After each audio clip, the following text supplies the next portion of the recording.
তোমরা আমার রাজ্যে কি করছো? তোমরা এখানে তিনজন কেন এসেছো? জি, আমরা আসলে তিনজন ঘুরতে এসেছিলাম এখানে। তোমরা জানো না এই রাজ্যে প্রবেশ নিষেধ? এখন তোমাদের শাস্তি পেতেই হবে। এখন তোমরা বাইরে যাও, বাইরে থেকে আমার জন্য তিনজন তিনটা জিনিস নিয়ে আসো। এই যে জাহাপনা, আমি আপনার জন্য একটি ফুল নিয়ে এসেছি। এবার এটা তোমার পিছন দিক দিয়ে দাও।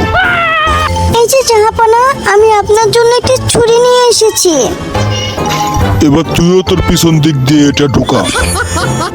কিরে, তুই এরকম খুশি হচ্ছিস কেন রে? না, আসলে আমি আসার সময় দেখলাম আমার বন্ধু একটা ফুটবল নিয়ে আসতেছে।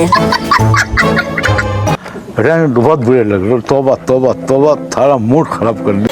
কি রে তন্ময়, তোর ছোট ভাইটা এখন বর্তমানে কি করছে রে? আর বলিস না, কিছুদিন আগে একটা কাপড়ের দোকান খুলেছিল, এখন বর্তমানে জেলে আছে। ওমা, কেন, কি হয়েছে রে?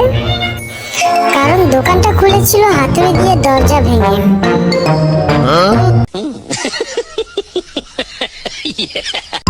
বাবা, তুমি নাকি ঘুষ খাও? তুমি কি আমার ঘুষ খেতে দেখেছো?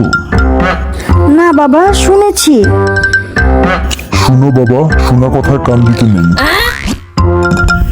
শুনলাম তুমি নাকি পরীক্ষায় ফেল করেছো। তুমি কি দেখেছো বাবা? না, দেখিনি, তবে শুনেছি।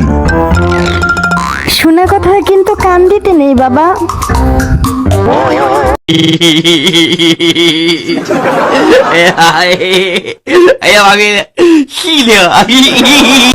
আচ্ছা, আমি যদি মরে যাই তাহলে তুমি কি করবে?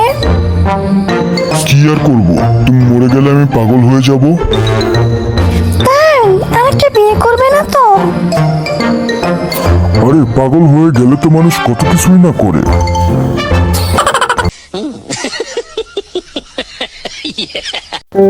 আম্মু আম্মু, বাবার চোখে এত বড় চশমা কেন?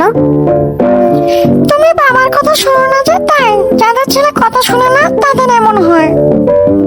ও, এবার বুঝলাম কেন দাদু ভাইয়ের চোখে এত পাওয়ারের চশমা। भाई मारो मुझे, मारो मारो मुझे, मारो मारो। नहीं, ये मजाक हो रहा है। एक सेकंड यार, मजाक हो रहा है। नहीं, আচ্ছা ঝন্টু, বলতো ডাক্তার অপারেশনের সময় রোগীকে কেন অজ্ঞান করে নেয়? আরে, এত সহজ প্রশ্ন। ডাক্তার রোগীকে এই জন্য অজ্ঞান করে নেয় যাতে রোগী পরবর্তীতে নিজেই না কোনো চেম্বার খুলে বসে।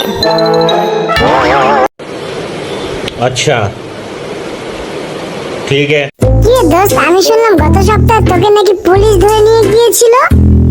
আরে হ্যাঁ, আর বলিস না, আমাকে না শুধু শুধু ধরে নিয়ে গেছে। হ্যাঁ, কি করেছিলি তুই এমন যে তোকে ধরে নিয়ে গেল? আরে আমি আমার ঈদের কেনাকাটা একটু আগে ভাগেই সেরে ফেলতে চেয়েছিলাম। তাই? কি বলিস, কতখানি আগে? এই না, মানে আর কি, দোকান খোলার আগেই সেরে ফেলতে চেয়েছিলাম।